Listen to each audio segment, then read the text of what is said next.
Hello everyone, स्वागत है आप सभी का आपके अपने यूट्यूब चैनल फंडा ऑफ मैथमेटिक्स में। आज हम अपनी रीजनिंग सीरीज स्टार्ट करने जा रहे हैं। ये जो हमारी रीजनिंग सीरीज है ये बहुत ही इंपॉर्टेंट रहने वाली है हमारे सभी कॉम्पिटिटिव एग्जाम्स के लिए। जैसे हमारे एसएससी के एग्जाम हो गए, हमारे रेलवे के एग्जाम हो गए, हमारे यूजीसी नेट के एग्जाम हो गए, हमारे जितने भी टीचिंग के एग्जाम हैं जिनका जो जर्नल पेपर होता है वो हो गया, हमारे रेलवे के एग्जाम हो गए, और भी बहुत सारे जो कॉम्पिटिटिव एग्जाम है उनमें रीजनिंग देखने को मिलती ही है। सो हम रीजनिंग को स्टार्ट करने जा रहे हैं आज, जिसमें हम वर्बल रीजनिंग फर्स्टली स्टार्ट करने जा रहे हैं, जिसमें हमारा फर्स्ट टॉपिक रहेगा एनालॉगी और सिमिलैरिटी। सो एनालॉगी और सिमिलैरिटी होती क्या है?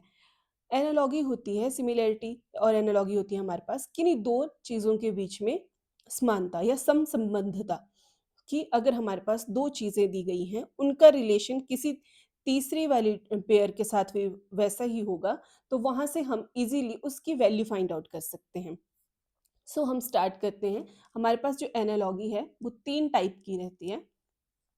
हमारी जो एनालॉगी है वो तीन टाइप की रहती है: नंबर एनालॉगी, अल्फ़ाबेट एनालॉगी और वर्ड्स एनालॉगी। ये जो हमारी नंबर एनालॉगी होती है इसमें हम नंबर्स के साथ डील करते हैं। जैसे एग्जांपल के तौर पे ले लेते हैं, यहाँ पे 2, 4 इस तरह से इसको डिनोट किया जाता है, 3, और यहाँ पे कोई नंबर दिया होगा जो हमें फाइंड आउट करना है कि यहाँ पे क्या आएगा। तो इन दोनों के रिलेशन को पता करके हम इन दोनों के बीच में वैसा रिलेशन लाई करेगा तो इस नंबर को इजीली फाइंड आउट कर सकते हैं। जैसे ये 2 का स्क्वायर है तो यहाँ पे भी नेक्स्ट नंबर क्या आ जाएगा, 3 का स्क्वायर विच इज़ 9। तो इस तरह से हम इजीली फाइंड आउट कर सकते हैं। ये होती है हमारी नंबर एनालॉगी। उस तरह से जो सेकंड वन है हमारे पास, ये है अल्फ़ाबेट एनालॉगी। इसमें हम लेटर से डील करते हैं, जैसे एस टी यू डी लिख दिया है, नेक्स्ट में हमारे पास दिया होगा A B C R.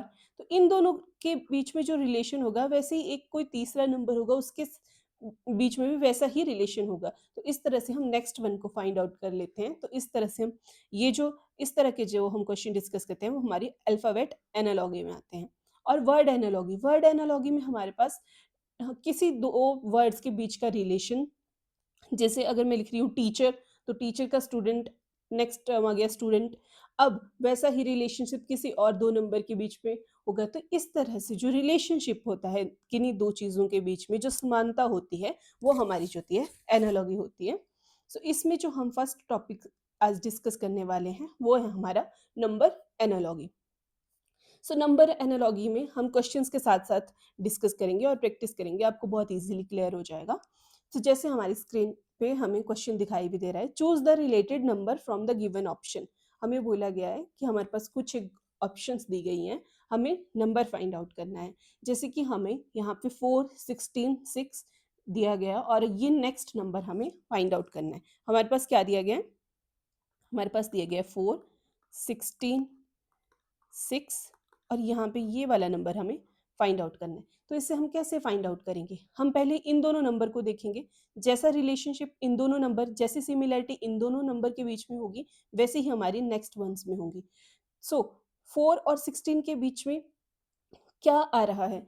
Similarity. ये हमारा सबसे पहले जो सिमिलैरिटी, ये एनालॉगी में जो हम सबसे बेसिक कॉन्सेप्ट जो यूज़ करते हैं वो होते हैं स्क्वायर वाला।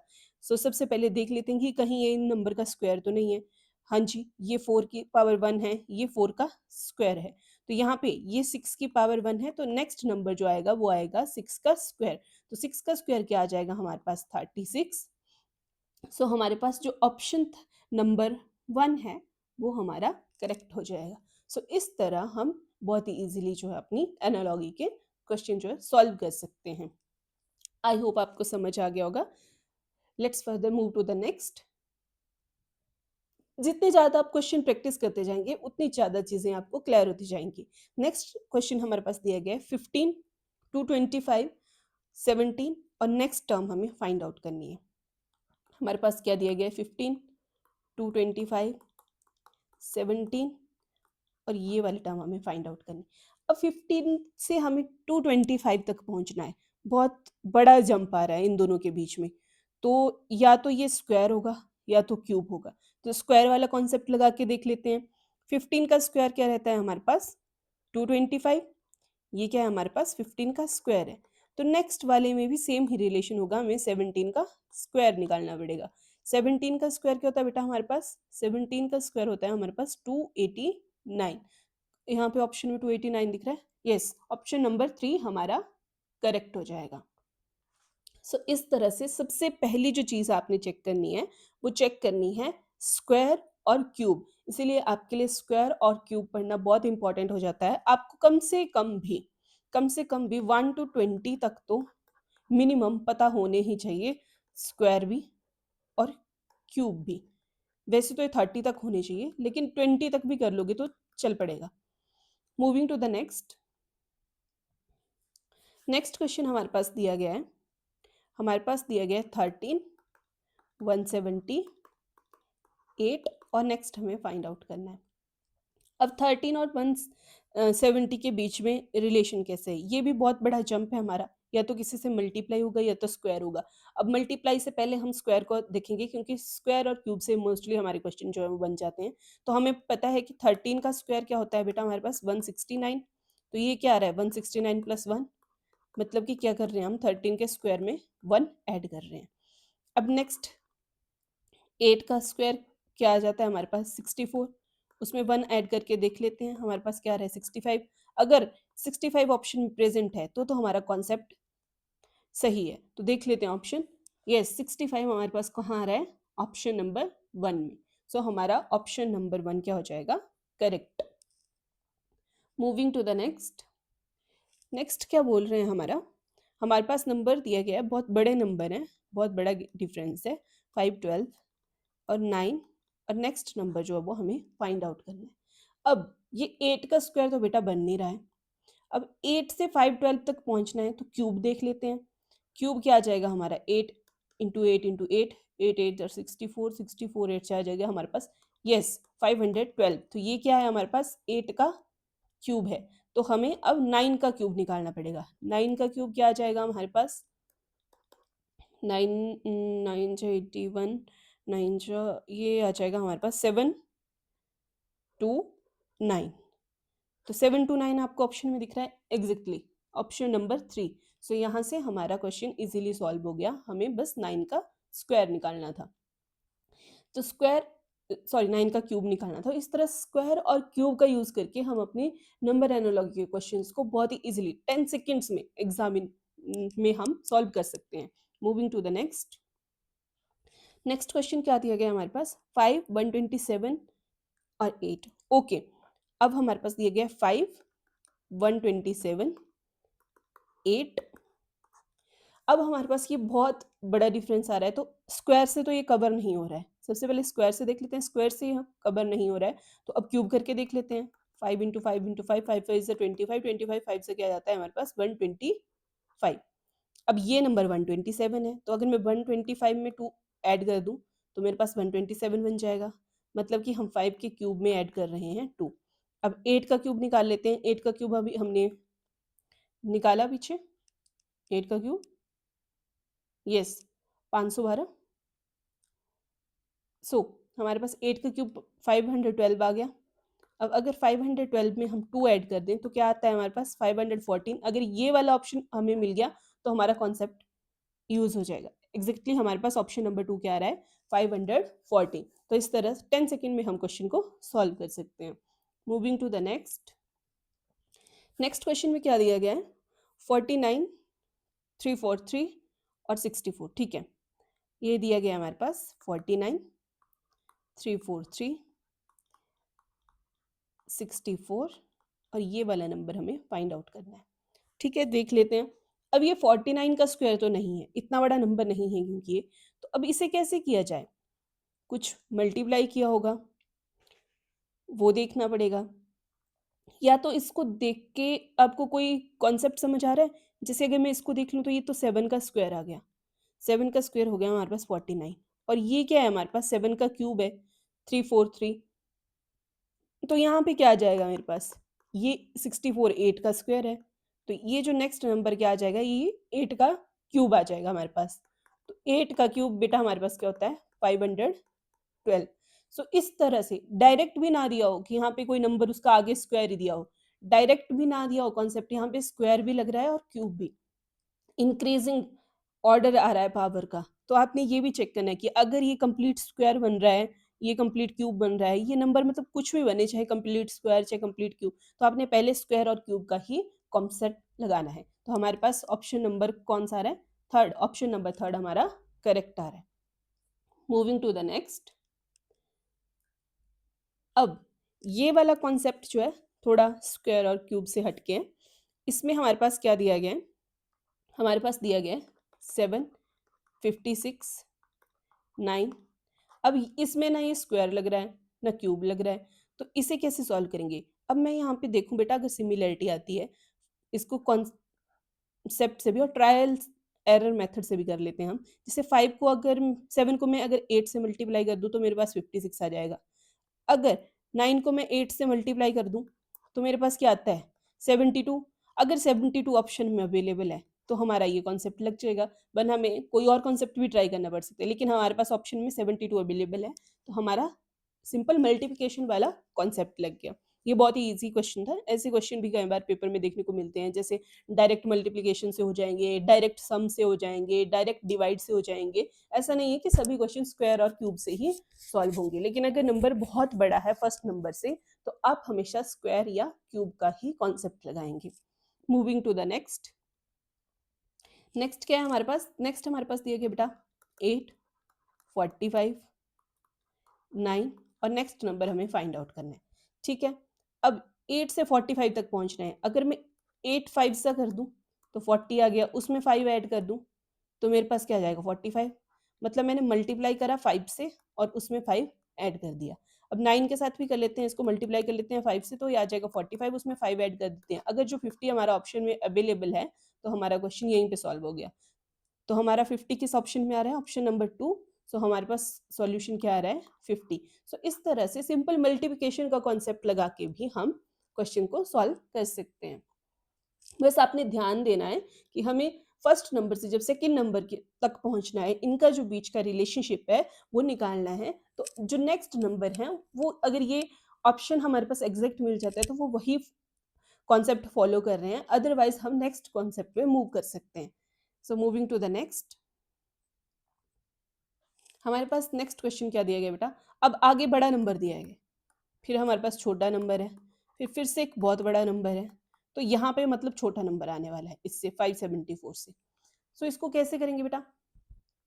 अब बड़े से छोटे की तरफ जा रहे हैं, या तो माइनस होके ही हम बड़े से छोटे की तरफ जा सकते हैं, या तो डिवाइड करके जा सकते हैं। लेकिन माइनस करके देखेंगे तो इसमें से क्या, तो इतने बड़ा तो हमारे पास कोई डिजिट ही ऑप्शन में नहीं आ रहा है। जैसे अगर मैं इसको माइनस करके देखूं तो ऐसे 17 18 के अराउंड, तो यहाँ पे कोई हमारे पास ऐसी ऑप्शन ही नहीं है, तो मतलब माइनस वाला कॉन्सेप्ट तो यूज ही नहीं होगा। तो हम डिवाइड वाला यूज करके देख लेते हैं। अगर मैं 21 को 3 से डिवाइड कर दूं तो मेरे पास क्या आ रहा है बेटा? 7। 7 आता है, तो मतलब कि हमारे पास, ये इसको ऐसे लेके चलते हैं, हमें पहुंचना तो 3 तक है ना, तो इसको ऐसे लेके चलेंगे, हमें 3 तक पहुंचना है। अगर 21 को मैं 7 से डिवाइड कर दूं तो हमारे पास 3 आ जाता है, पहुंच गए हम 3 तक।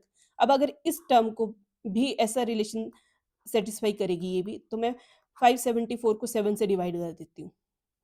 अब ये चला गया हमारा 8 पे, 56 और ये 2 पे। अब 82 हमारा ऑप्शन में हाँ अवेलेबल है थर्ड ऑप्शन में, तो हमारा ये वाला कॉन्सेप्ट, डिवाइड वाला कॉन्सेप्ट जो है वो वर्क किया यहाँ पे। अब बड़े से छोटे की तरफ दो ही कॉन्सेप्ट से जा सकते हैं, या तो माइनस या तो डिवाइड। अगर बहुत ज्यादा गैप है तो आप प्रेफर करेंगे divide. Moving to the next. Next बेटा हमारे पास क्वेश्चन दिया गया है, हमारे पास दिया गया है 167। अगेन बड़े से छोटे की तरफ जा रहे हैं हम, 143, और ये वाला नंबर हमें निकालना है। तो अब इसको कैसे करेंगे हम? अब ये तो ऐसे नंबर हैं जैसे 167 है, 143 है, इनको तो किसी चीज से डिवाइड का भी करने का भी कोई फायदा नहीं है, क्योंकि ये डिवाइड भी नहीं होंगे इजीली। तो अब हम क्या कॉन्सेप्ट लगाएंगे? यहाँ पे एक न्यू कॉन्सेप्ट इंट्रोड्यूस होता है, वो है बेटा हम ये नंबर लिख लेंगे, इनके सारे के सारे नंबर को आपस में प्लस कर देंगे। जिसमें 1 को 6 प्लस 7। अब इनको जब मैं प्लस कर रही हूँ तो मेरे पास क्या है? 14। और 14 ही हमारे पास यहाँ दिया गया है, क्योंकि हमें 167 से 14 तक पहुंचना था। क्योंकि कोई भी ऐसी टर्म नहीं है जिससे मैं इसको डिवाइड करूँ तो ये 14 पे चला जाए, क्योंकि ये तो हमारे पास प्राइम नंबर आ रहे हैं। So moving to the next, अगर मैं 143 को लेके चलती हूँ, अगर इनका सम करती हूँ, मैंने सम करना है और फिर ऑप्शन चेक करनी है कि ऐसी ऑप्शन कोई सेटिस्फाई कर रहा है तो मेरा कॉन्सेप्ट जो है वो करेक्ट है। अगर मैं इनको आपस में प्लस कर देती हूँ तो मेरे पास क्या आ रहा है, 538, ओके 8, 8 हमारे पास अवेलेबल है ऑप्शन नंबर 1 में, तो हमारा कॉन्सेप्ट सही है और हम इस तरह से इस क्वेश्चन को सॉल्व कर सकते हैं। अब ये ऐसे नंबर्स थे क्योंकि ये डिवाइड ही नहीं हो पाएंगे, इनको डिवाइड करके 14 लाना ही बहुत मुश्किल था, तो इसीलिए हमने इनको डायरेक्ट नंबर्स को ही आपस में प्लस कर दिया। नंबर को प्लस करके 14 आ गया, उसी तरह नंबर को प्लस करके 8 आ गया, तो हमारा क्वेश्चन चुटकियों में 5 सेकंड में जो है वो सॉल्व हो जाएगा। Moving to the next. Next क्या है बेटा, अब इस तरह के भी आ जाते हैं हमारे पास कि जैसे हमारे पास क्वेश्चन में दिया गया 6, 14, 30, अब इसके सिमिलर वन देखना है हमें, या फिर इसके तरह वाला नंबर जिसका सेम रिलेशनशिप जो फॉलो कर रहा हो वो देखना है। तो 6, 14 और 30, पहले तो इसको समझ लेते हैं कि ये कैसा रिलेशनशिप बना रहा है, इनके बीच में क्या सिमिलरिटी आ रही है। अब 6 से मेरे को 14 पे पहुंचना है, अगर मैं 6 2 सा करूँ तो 12 आ गया, उसमें 2 ऐड कर दूँ तो मेरे पास 14 आ गया, 6 2 सा 12, उसमें मैंने 2 ऐड कर दिए तो मेरे पास 14 पहुंच गया। अब मैं 14 को 2 से मल्टीप्लाई कर दूं तो मेरे पास आ गया 28, और उसमें मैं 2 ऐड कर दूं तो मेरे पास आ जाता है 30। अब 14 2 से मेरे पास क्या रहा बेटा 28, और उसमें 2 ऐड कर रही हूँ तो आ रहा है मेरे पास 30। अब मैंने सारी ऑप्शंस देखनी है, अब इतना तो हो गया, अब देखनी है मैंने सारी ऑप्शंस। अब ऑप्शन नंबर 1 4, 4 है, 4 से अगर मैं नेक्स्ट 16 तक पहुंच रही हूँ तो 4 4 सा जा रहा है, तो ये वाला ऑप्शन तो हो गया हमारा कैंसिल, मतलब फर्स्ट ऑप्शन तो हमारा नहीं होगा। नेक्स्ट वाले करते हैं, नेक्स्ट कर रहे हैं हम 7, तो 7 2 या 14 होता है, यहाँ पे तो 12 है, ये भी हमारा option eliminate.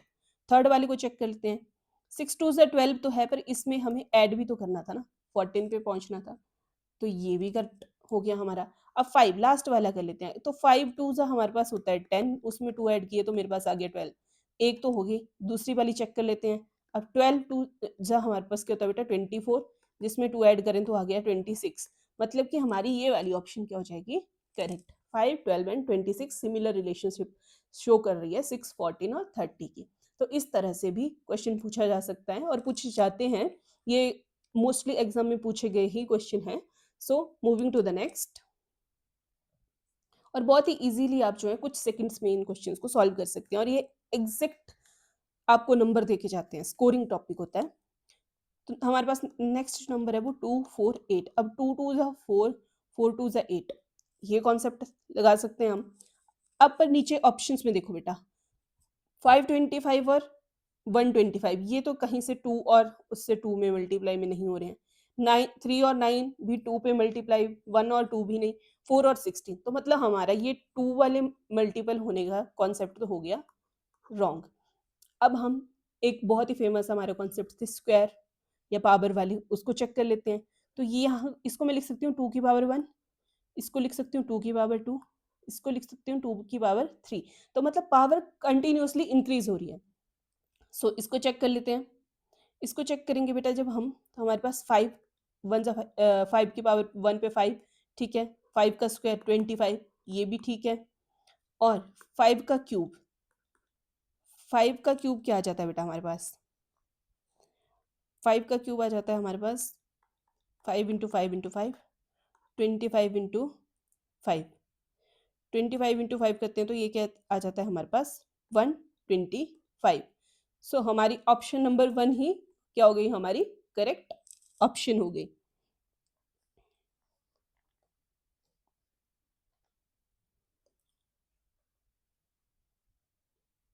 Moving to the next, next क्या है बेटा हमारे पास, नेक्स्ट है हमारे पास 13th जो क्वेश्चन है हमारे पास वो है 4 9 और 16, ठीक है। 4 9 और 16 का क्या रिलेशनशिप बन रहा है, अभी डायरेक्ट मल्टीप्लाई से तो नहीं, मल्टीपल तो नहीं है, क्योंकि 4 का कोई भी मल्टीपल जो है वो 9 नहीं होगा, 16 तो है लेकिन 9 नहीं है। अगर यहाँ पे 8 होता तो फिर भी हम 4 के मल्टीपल का कॉन्सेप्ट लगा सकते थे। तो स्क्वायर वाला देख लेते हैं। अब इसको मैं लिख सकती हूँ 2 का स्क्वायर, इसको लिख सकती हूँ मैं 3 का स्क्वायर, और ये क्या आ गया 16 मेरे पास 4 का स्क्वायर। अब हम चेक कर लेते हैं, हमारे पास जो ऑप्शन नंबर 1 है 25 को लिख सकती हूँ मैं 5 का स्क्वायर, 36 को 6 का स्क्वायर, और 64 किसका आ गया 8 का स्क्वायर।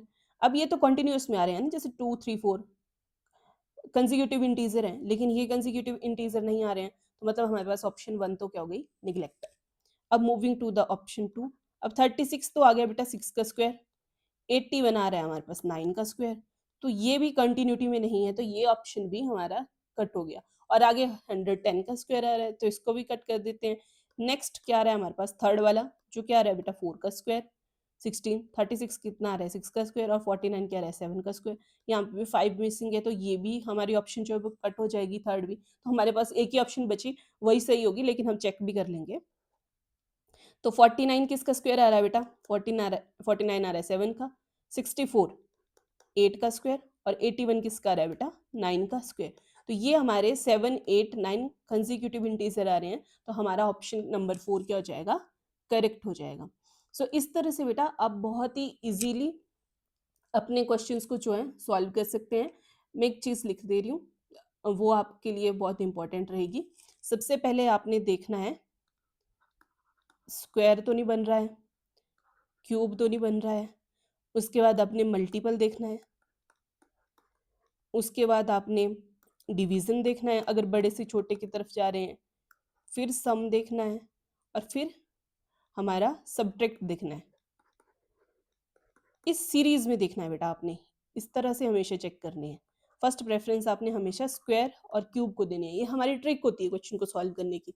सबसे ज़्यादा प्रेफरेंस हम स्क्वायर और क्यूब को देते हैं, फिर हमारा मल्टीपल, फिर डिवीज़न, फिर सम और सब्ट्रैक्ट, ये सबसे लास्ट में, क्योंकि हमारे मोस्टली जो क्वेश्चन है बेटा वो स्क्वायर और क्यूब से ही सॉल्व हो जाते हैं। अब आपको एक ये इस लेक्चर में हम इतना ही डिस्कस करेंगे। अब आपको एक बहुत ही इंपॉर्टेंट काम करना है, आपको इस चैनल को सब्सक्राइब कर लेना है बेटा, क्योंकि आपको रीजनिंग की कंप्लीट रीजनिंग सीरीज की यहाँ पे वीडियो देखने को मिल जाएगी। आपने सब्सक्राइब करना है आपके अपने यूट्यूब चैनल फंडा ऑफ मैथमेटिक्स को। और इसके साथ साथ हमने जो क्वांटिटेटिव एप्टीट्यूड हमारे अर्थमेटिक की सीरीज भी स्टार्ट करी है, जिसका एक लेक्चर हमने पिछले कल अपलोड कर दिया था, और नेक्स्ट लेक्चर हम आज अपलोड कर देंगे। आप हमारे चैनल पे जाके प्लेलिस्ट में चेक कर सकते हैं। आपकी जो रीजनिंग है और क्वांट है, आपका एप्टीट्यूड है, इन दोनों की यहाँ पे कंप्लीट प्रिपरेशन आपको करवाई जाएगी। आप इसी चैनल को सब्सक्राइब कर लीजिए, लाइक कीजिए, जितना हो सके शेयर कीजिए, जो भी बच्चे बाकी कम्पिटिटिव एग्जाम की प्रिपरेशन कर रहे हैं उनके साथ शेयर कीजिए, और कमेंट करके बताइए कि आपको कंटेंट कैसा लग रहा है। हमें इसी तरह सपोर्ट करते रहिए। न्यू चैनल है, थोड़ा सब्सक्राइब कीजिए जल्दी जल्दी, ताकि हमें भी मोटिवेशन मिले, हम भी और अच्छे से कंटेंट आपके लिए लेके आ सकें। और यहाँ पे आपकी कंप्लीट प्रिपरेशन करवाई जाएगी। आपको कहीं और जाने की ज़रूरत नहीं है, बस stay tuned. That's all for today. मिलते हैं नेक्स्ट लेक्चर में, कल मिलते हैं। टिल आप अपना ध्यान रखिए। That's all, bye bye.